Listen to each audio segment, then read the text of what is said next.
এই রিপোর্ট সম্পর্কে যেটা বলতে চাই, মাননীয় প্রধান উপদেষ্টা, আপনি এই রিপোর্ট যাচাই বাছাই না করে দ্রুত বাস্তবায়নের নির্দেশ দিয়েছেন। মাঝপথে এটা করে যে একটা বিতর্কের জন্ম আপনারা দিচ্ছেন, এটা কার্যত রাষ্ট্র এবং সরকার জনগণের মুখোমুখি হয়ে যাচ্ছে, হুমকি মাধ্যম উপস্থাপন করা হচ্ছে। তাহলে এর অর্থটা কি, এটার প্রভাবটা কি, ইম্প্যাক্ট আলটিমেটলি সমাজে কি হবে? তাদের সমাজটা এমন, পুরুষকে কোট টাই দিয়ে বন্দি করা হলো আর নারীকে ছেড়ে দেওয়া হলো। এটা বাস্তবতা বিপর্যিত রুচিহীন একটা সামাজিক কালচারেই আমি বলবো, এবং ইসলামের সাথে এখানে সাংঘর্ষিক অনেকগুলো দিক আছে। ইসলাম সর্বপ্রথম নারীর মর্যাদা দিয়েছে, নারীর শ্রেষ্ঠত্বের ঘোষণা আমাদের প্রিয় নবী দিয়েছেন। কোন সময় মা, কোন সময় বোন, কোন সময় সে আমার সন্তান, এই যে মর্যাদাটা দিয়েছে। ওই যে হাদিসটা আপনারা জানেন, খুবই প্রসিদ্ধ, আমার সৎ ব্যবহারের কোন ব্যক্তিটি প্রাধান্য পাবে। 3 বার মার কথা বলেছে, 4বার বাবার কথা বলেছে। তাহলে নারীর মর্যাদা কিন্তু এভাবে ইসলাম দিয়েছে। স্ত্রীর সনদ স্বীকৃতির উপরেই হচ্ছে স্বামীর শ্রেষ্ঠত্ব বা মর্যাদা নির্ধারণ করে দেওয়া হয়েছে। তাহলে অধিকারটা কোথায় ক্ষুণ্ণ হবে? আজকে কমিশন গঠন করে আপনার নতুন অধিকার প্রতিষ্ঠা করতে যাচ্ছে, আমি তো অবাক হচ্ছি। এই প্রেক্ষাপটে বাংলাদেশে বর্তমানে অনেক মৌলিক বিষয় সংস্কারের আছে, যেখানে সরকার কোনো নজর দেয় নাই, বা কিছু কিছু সংস্কারের উদ্যোগ নিয়েছে, সেটাও যেভাবে অগ্রসর হচ্ছে, শেষ পর্যন্ত কোথায় গিয়ে ঠেকবে আমি জানি না। প্রতি পদে ষড়যন্ত্র হচ্ছে, সরকারও ষড়যন্ত্রে পা দিচ্ছে। এই নারী কমিশন আরেকটি ষড়যন্ত্র আমি বলব, কারণ এই কমিশনটি প্রতিনিধিত্বমূলক নয় বলে আপনারা বলেছেন। কমিশন প্রধান একটা এনজিওর প্রতিষ্ঠাতা, এবং তিনি নিজের 6 থেকে 8 জন মেম্বার করেছেন। তো 10 জনের মধ্যে 8 জনে যদি ওনার চয়েস হয় এবং উনি নিজেও হন, তাহলে আরেকজন থাকে, তাহলে এখানে প্রতিনিধিত্ব হলো কোথায়? এই কারণে অবশ্যই এই কমিশন আমরা প্রত্যাখ্যান করছি জাতির পক্ষ থেকে। সঠিক প্যাড আর সঠিক তথ্য দিয়ে এসো সামলে নিব এক হয়ে মোনালিসা স্যানিটারি ন্যাপকিন। এই কমিশন কার্যকারিতা থাকতে পারে না।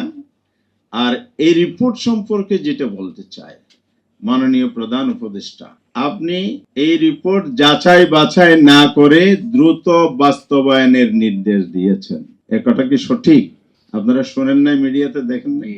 তাহলে আপনি এত বড় দায়িত্বপূর্ণ পদে থেকে এত কমিশনের রিপোর্ট পাওয়ার পরে কোনো ইনিশিয়েটিভ কার্যত আপনি নিতে পারেন নাই। হ্যাঁ, একটা ইনিশিয়েটিভ হয়েছে, ঐক্যমত্য কমিশনের মাধ্যমে দলগুলোর সাথে রাজনৈতিক স্টেক হোল্ডারদের সাথে কথা বলছেন, কিন্তু এটা শেষ পরিণতি কোথায় গিয়ে ঠেকবে এটা আমরা আশাবাদী, পজিটিভলি হোক। কিন্তু মাঝপথে এটা করে যে একটা বিতর্কের জন্ম আপনারা দিচ্ছেন, এটা কার্যত রাষ্ট্র এবং সরকার জনগণের মুখোমুখি হয়ে যাচ্ছে।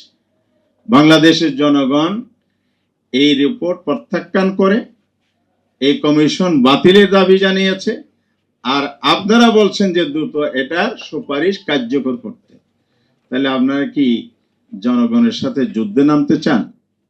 আপনারা কি এদেশের মানুষকে রাস্তায় নেমে আন্দোলনের মাধ্যমে তাদের অভিমত এবং অভিব্যক্তি, তাদের অনুভূতি, তাদের ক্ষোভ প্রকাশের একটা আয়োজন করছেন?